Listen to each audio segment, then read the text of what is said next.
नमस्कार, जय हिंद प्यारे साथियों। हम धीरज सर फिर से आज आपको ज्ञान संगम चैनल पर स्वागत करते हैं। आइए आज हम एक टॉपिक लेकर आए हैं जिसका नाम है भाषा एवं बोलियां। उत्तर प्रदेश सिपाही के लिए आपको 1 नंबर का सवाल बना दिया जाता है भाषा एवं बोलियां के बारे में। पहले तो हम शुरुआत करेंगे हिंदी के बारे में। हिंदी हिंदी क्या है? तो हिंदी पहला काम है, एक भाषा है। हिंदी क्या है? एक भाषा है। अच्छा, भाषा किससे बना है? तो भाषा संस्कृत के भाष धातु से मिलकर बना है। कौन से धातु? भाष धातु से मिलकर बना है। और भाष का अर्थ बाबू क्या होता है? तो भाष का अर्थ होता है कहना या बोलना। भाषा का अर्थ होता है कहना या बोलना। बड़ी अच्छी बात है कि भाष का अर्थ हो गया कहना या बोलना। अगर इसके आगे हिंदी लगा दे तो हिंदी भाषा में कहना या बोलना, अंग्रेजी लगा दे तो अंग्रेजी भाषा में कहना या बोलना। बात करेंगे भाषा कितने प्रकार की होती है, तो जरा समझिएगा भाषा के प्रकार। भाषा के प्रकार कितने होते हैं? तो भाषा 3 प्रकार की होती है। कौन कौन सी भाषा 3 प्रकार की होती है? तो आइए शुरुआत करते हैं 3 प्रकार की जो भाषा होती है। एक होती है मौखिक भाषा, जो मुख के द्वारा बोला जाए। एक होती है लिखित भाषा, जो लिख के बताया जाए। एक होती है मौखिक भाषा जो मुख से बोला जाए, एक होता है लिखित भाषा, और एक भाषा होती है सांकेतिक भाषा। सांकेतिक भाषा जो संकेतों के माध्यम से व्यक्त किया जाए उसे हम क्या कहेंगे? सांकेतिक भाषा होगा। अब आता है सवाल, भाषा के प्रकार बाबू कितने हैं? तो 3 प्रकार के होते हैं। एक मौखिक भाषा, जैसे हम और आप इसमें वर्तमान में मौखिक भाषा से बात कर रहे हैं कि आपका हालचाल कैसा है। फिर अगर कोई चीज़ लिख के पूछा जाए तो ये लिखित भाषा होगी। हम संकेतों से, इशारों से बोलें, ओके बाय बाय, टाटा, चलते हैं, तुम कब आओगे, आदमी सारे से पूछ लेते हैं, तो यही क्या है? सांकेतिक भाषा है, जो संकेतों के माध्यम से व्यक्त किया जाए। फिर बात करेंगे भाषा के रूप। आइए देखते हैं भाषा के रूप। भाषा के रूप के बारे में अध्ययन करने चलते हैं। भाषा के कितने रूप होते हैं? तो भाषा के 4 रूप होते हैं। एक छोटा सा ट्रिक बनाते हैं उसके लिए। उसका नाम है क्या? सब पल्ली। सब पल्ली कहने का मतलब बाबू ये है कि स से क्या हुआ? भाषा का प्रारंभिक रूप क्या है? सुनना। ब से क्या हुआ? सुनना, बोलना। प से क्या हुआ? पढ़ना। और ली से क्या हुआ? लिखना। यही भाषा के 4 प्रारंभिक रूप हैं। अगर हम बात जरा पीछे करें तो अगर पूछा जाए कौन सी भाषा अस्थाई भाषा होती है, तो लिखित भाषा कौन सी भाषा होती है? ये अस्थाई भाषा होती है। ये अस्थाई होती है। भैया आप कहते हैं ना कि हम तभी मानेंगे जब आप जमीनिया हमको लिख देंगे, तो लिख देंगे तो भैया लिखित भाषा होगी ना। अगर खाली मुंह से कह देंगे कि नहीं हम भाई 20 रुपया आपको देंगे, अकल कहे नहीं भैया हम तो कहे तो 10 रुपया देंगे, तो ये मौखिक भाषा, ये अस्थाई होती है। इसको अस्थाई भाषा के नाम से जानते हैं। और जो लिखित भाषा होती है इसको अस्थाई भाषा के नाम से जानते हैं। आइए अगले पेज पे चलते हैं कि भाषा के कुल कितने रूप पाए गए हैं। तो भाषा के कुल मुख्यतः 4 रूप पाए गए हैं। सब पल्ली, ये ट्रिक करके आप लिख लीजिएगा कौन कौन से भाषा के रूप है। सब पल्ली, सुनना, बोलना, पढ़ना और लिखना। भाषा का प्रारंभिक रूप क्या है? ये आपसे सवाल पूछ दिया जाता है। कोई भी भाषा का प्रारंभिक रूप क्या है? कोई भी भाषा का प्रारंभिक रूप हम किसे कहते हैं? तो हम सुनने को प्रारंभिक रूप कहते हैं। भाषा का अंतिम रूप क्या होता है? तो ये भाषा का क्या है? अंतिम रूप है। यदि किसी भाषा को सुन लिए, पढ़ लिए, बोल लिए और लिखना आ गया तो समझिए वो भाषा क्या हो गई? आपको आ गई। आइए जरा आगे बढ़ते हैं। हिंदी के बारे में देख रहे थे कि हिंदी के उत्पत्ति के बारे में हेडिंग बनाइएगा, हिंदी की उत्पत्ति। हिंदी की उत्पत्ति कैसे हुई? ऐसा कहा जाता है या माना जाता है, ठीक, कि हिंदी की उत्पत्ति सबसे पहले एक भाषा आई थी। जरा कलम हम थोड़ा सा और मोटा कर लेते हैं। एक भाषा आई थी, उसका क्या नाम था? संस्कृत भाषा थी। संस्कृत से क्या निकल के आया? पाली भाषा। पाली से क्या आया? प्राकृत भाषा आया। प्राकृत भाषा से क्या आया? अपभ्रंश भाषा आया। अपभ्रंश भाषा आया। अपभ्रंश से किसकी उत्पत्ति होती है? तो अपभ्रंश से हिंदी की उत्पत्ति होती है। बड़ी सवाल पूछे जाते हैं, इस लाइन से देखिए कितने सवाल तैयार होते हैं। हिंदी की जननी कौन है? यानी हिंदी की उत्पत्ति किससे हुई है, या हिंदी का स्रोत किससे मिला है? तो अपभ्रंश से। अगर सवाल बना दे हिंदी की आदि जननी, मतलब माता की माता कौन, आदि जननी कौन, तो हिंदी की आदि जननी कौन? संस्कृत को कहा जाता है। हिंदी की उत्पत्ति अपभ्रंश से, हिंदी की आदि जननी संस्कृत को कहा गया है। इसका आप स्क्रीनशॉट ले लीजिए, इससे आपको बहुत सारे प्रश्न देखने को, ये दोनों सवाल आपको मिलते हैं। आइए अगले पेज पे पढ़ते हैं। जिससे बात किया जाए थोड़ी सी कि हिंदी के बारे में हम देख रहे थे। हिंदी, आइए हिंदी के बारे में देखते हैं। हिंदी एक क्या है, हम ऐसा कह सकते का, हिंदी भाषा एक संचार का माध्यम है। भैया इस हाल में जरा आप सुनिएगा, इस हाल में कोई नहीं है, एक हम है जो वीडियो बना रहे हैं, आप वहां से सुन रहे हैं, वहां तक ये बात पहुंच जा रही है, अर्थात यह संचार यानी बातचीत करने का एक माध्यम है। हिंदी क्या है? एक संचार का माध्यम है। अगर फिर हम अगले पॉइंट के बारे में अगर बात करें, अगली विशेषता के बारे में, कि कोई भी जो भाषा होती है, भाषा व्यक्ति की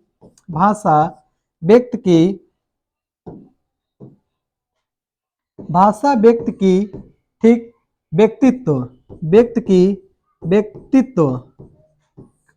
व्यक्तित्व और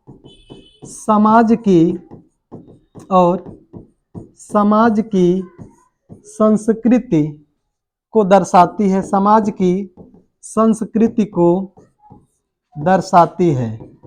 संस्कृति को क्या करती है? दर्शाती है।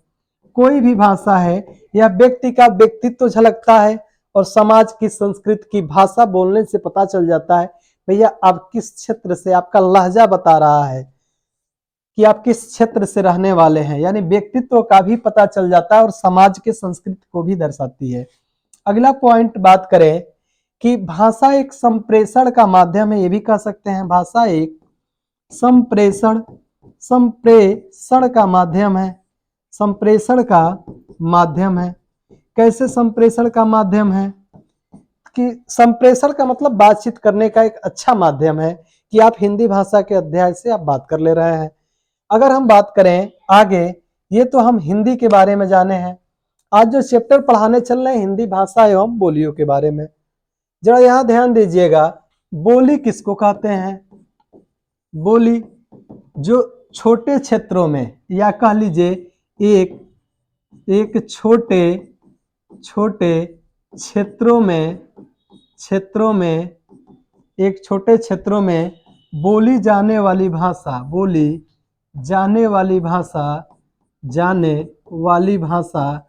क्या कहलाती है? तो हमारी बोली कहलाती है। अच्छा, इसका मतलब बोली में कोई साहित्य की रचना नहीं होती है। बोली में कोई साहित्य की रचना नहीं होती है, कोई रचना नहीं होती है। आप देखें क्या भोजपुरी में साहित्य की रचना करते हुए, ये भी तो एक बोली ही है, बस मान्यता नहीं मिला, ठीक। लेकिन अगर देखा जाए तो इसके बारे में कि बोली का क्षेत्र यदि बढ़ जाता है बाबू, यदि बोली, अब एक बोली का जरा संबंध देखिएगा हम कैसे आसान करा दे रहे हैं। बोली समझ लीजिए आपके गांव का यह सदस्य है, वार्ड मेंबर है। अगर हम बात करें उपभाषा क्या है और भाषा क्या है, उपभाषा क्या है और यही देखेंगे भाषा। भाषा का मतलब बाबू प्रधान जी से लगा लीजिए। किससे लगा लीजिए? प्रधान जी से। जो आपके गांव के प्रधान जी हैं, मतलब पूरा क्षेत्र उनका बड़ा है। और उपभाषा को जो आपके गांव के बीडीसी हैं, ठीक, उनसे लगा लीजिए। इतना तो अब समझ में आ रहा होगा, जो वीडियो देख रहे हैं भैया, ये तो बात एकदम लहजी बात है, एकदम अपने भोजपुरी भाषा में। भैया सदस्य है तो गलिए में रख के लोगों उठवा देता है ना। एक छोटा क्षेत्र होता है, बीडीसी होते हैं थोड़ा उनसे अधिक पावर होता है, तो बीडीसी प्रधान जी जो होते हैं पूरे गांव के मालिक होते हैं। तो बोली एक छोटे क्षेत्र में, यही बोली का क्षेत्र यदि बढ़ गया तो क्या उपभाषा, यानी उपभाषा में क्या साहित्य की रचना होती है। लिख सकते हैं क्या बाबू, साहित्य की रचना होती है, साहित्य की रचना होती है।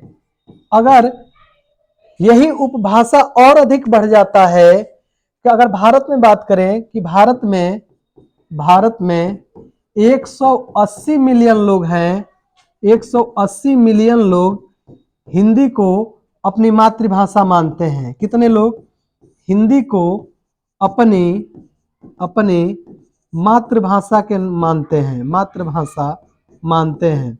कितने मिलियन लोग, 180 मिलियन लोग हिंदी को। अगर फिर हम बात करें कि 300 मिलियन लोग ऐसे हैं, 300 मिलियन लोग ऐसे हैं जो हिंदी को द्वितीय भाषा मानते हैं, हिंदी को द्वितीय भाषा के रूप में मानते हैं, हिंदी को द्वितीय भाषा के रूप में मानते हैं। अब देखिए कितनी अच्छी बात है कि बोली समझ में आया, बोली का क्षेत्र बढ़ गया, उपभाषा बना, उपभाषा से क्या बना, भाषा बन गया। यहां तक तो हम आ गए, भाषा बन गया।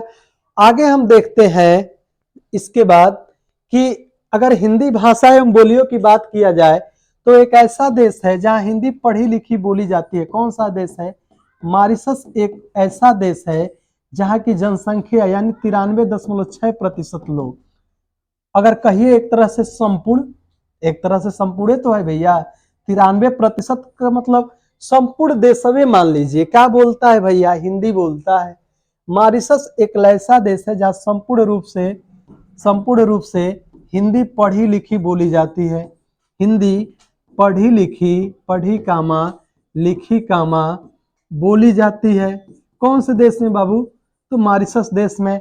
अगर फिर भारत से बाहर और भी कई सारे देश हैं, जैसे बात किया जाए यूएसए में, यूएसए मतलब यूनाइटेड स्टेट ऑफ अमेरिका, संयुक्त राज्य अमेरिका की बात किया जाए तो यहाँ भी क्या बोला जाता है, हिंदी बोला जाता है। फिर अगर बात करें हम दक्षिण अफ्रीका के बारे में बात करें तो यहाँ भी हिंदी बोला जाता है।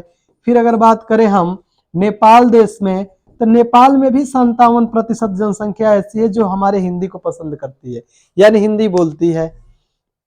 आगे चलिए लिपि के बारे में देखा जाए।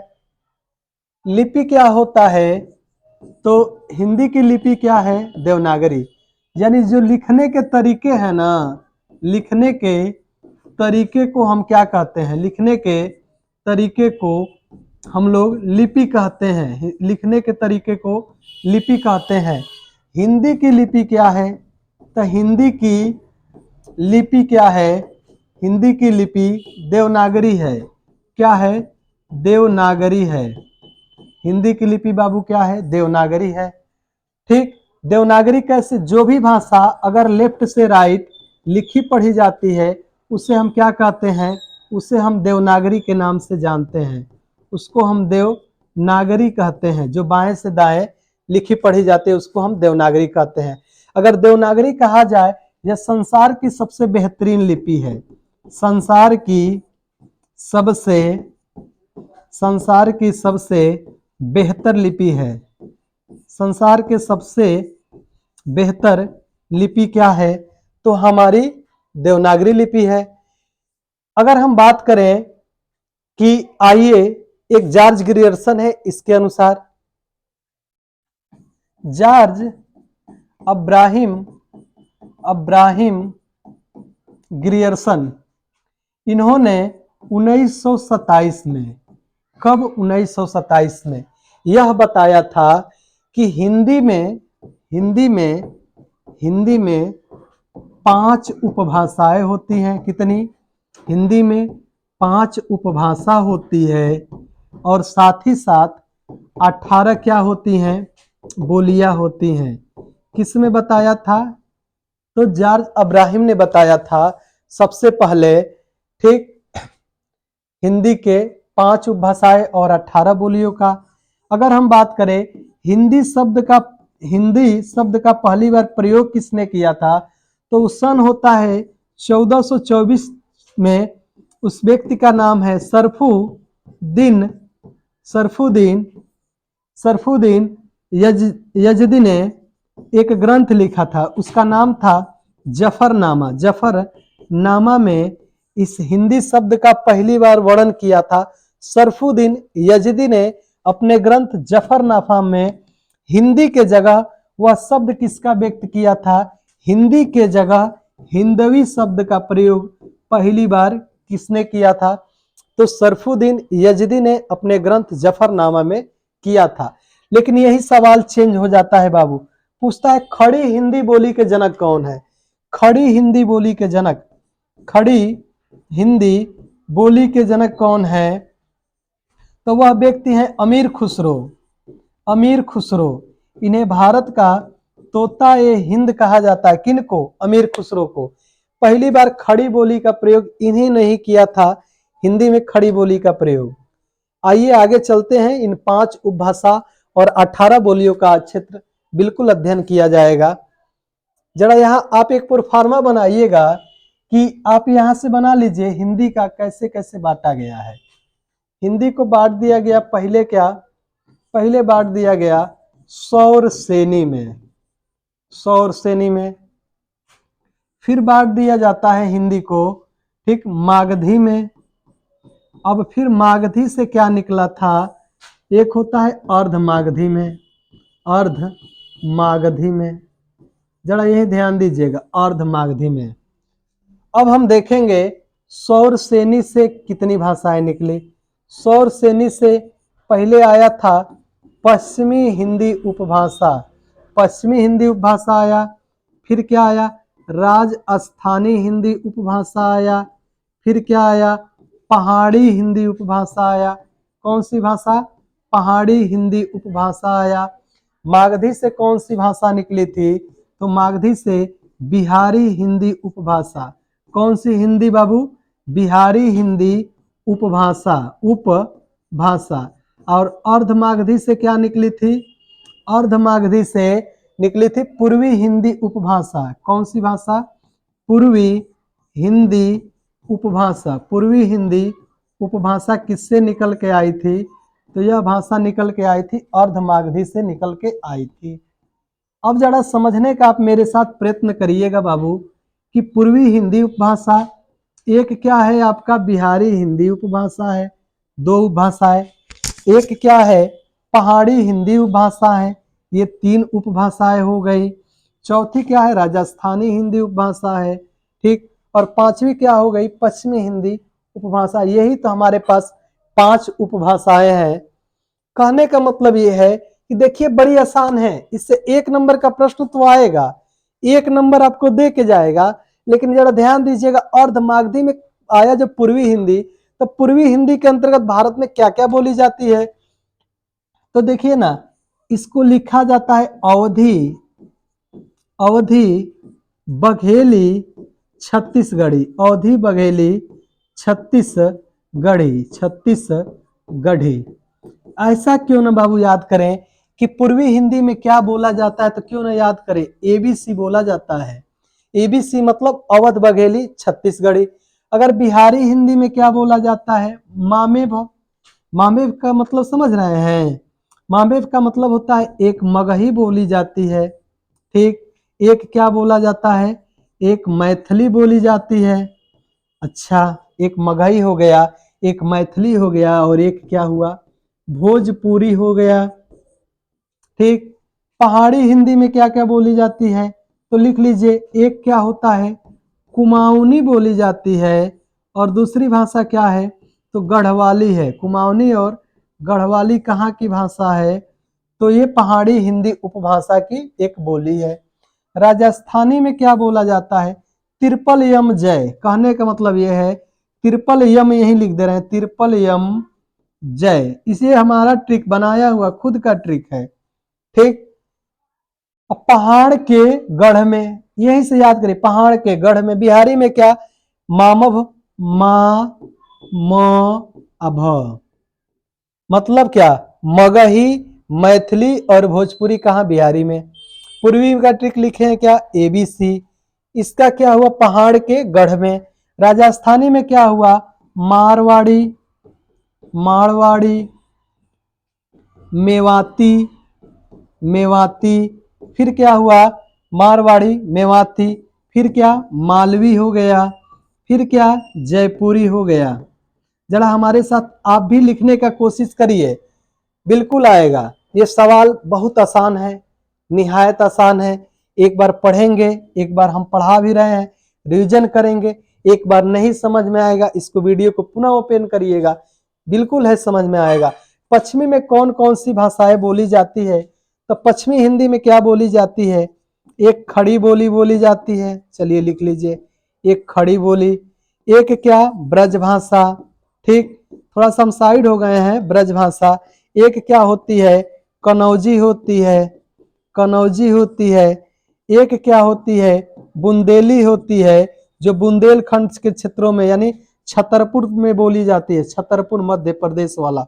कनौजी कहाँ बोली जाती है, तो कन्नौज में बोली जाती है, कन्नौज में, ठीक। ब्रज भाषा कहाँ बोला जाता है, तो आप जानते हैं कि आगरा में बोला जाता है और मथुरा में बोला जाता है, ठीक, मथुरा में बोला जाता है।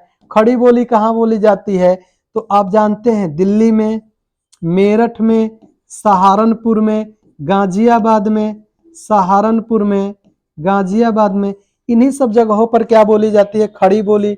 बुंदेली हो गया, फिर बांगरू हो गया, बांगरू हो गया, फिर हरियाणवी हो गया, हरियाणवी। अच्छा, बांगड़ू कहाँ बोली जाती है, जो रोहतास का नाम सुने हैं ना, वही रोहतास, वही रोहतास, कौन वाला रोहतास भैया, हरियाणा वाला, वही रोहतास में बोला जाता है। हरियाणवी कहाँ, हरियाणा में बोला जाता है। ये जो हमारी भाषा है। अच्छा, मारवाड़ी कहाँ बोला जाता है, तो मारवाड़ी को लिख लीजिए आप हमारे साथ, कि जोधपुर में मारवाड़ी बोला जाता है, जोधपुर और बीकानेर। मेवाती कहाँ बोला जाता है, तो खंडवा में बोला जाता है और मध्य प्रदेश में बोला जाता है। अच्छा, मालवी कहाँ बोला जाता है, तो मालवा में भी बोला जाता है, और यह महाकाल के भक्त उज्जैन, उज्जैन जगह में भी बोला जाता है। जयपुरी कहाँ बोला जाता है, तो यह जयपुर में बोला जाता है, ठीक। कुमाऊनी कहाँ बोला जाता है, तो कुल्लू मनाली नाम सुने हैं ना, जो रानी खेत वाला जगह, वही गढ़वाली बोला जाता है, ठीक। मगही कहाँ बोला जाता है, तो मगही दरभंगा जिला में बोला जाता है। दरभंगा कहाँ है, तो बिहार में है।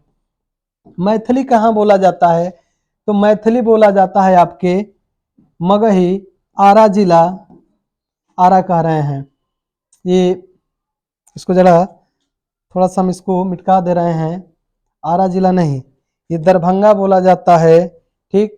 और भोजपुरी कहाँ, आरा जिला, आरा में बोला जाता है, सारण में बोला जाता है, ठीक। अगर एक तरह से देखा जाए तो अपने पूर्वांचल क्षेत्र में यानी गोरखपुर में बोला जाता है, ठीक। वाराणसी के क्षेत्रों में बोला जाता है, मऊ के क्षेत्रों में बोला जाता है भोजपुरी।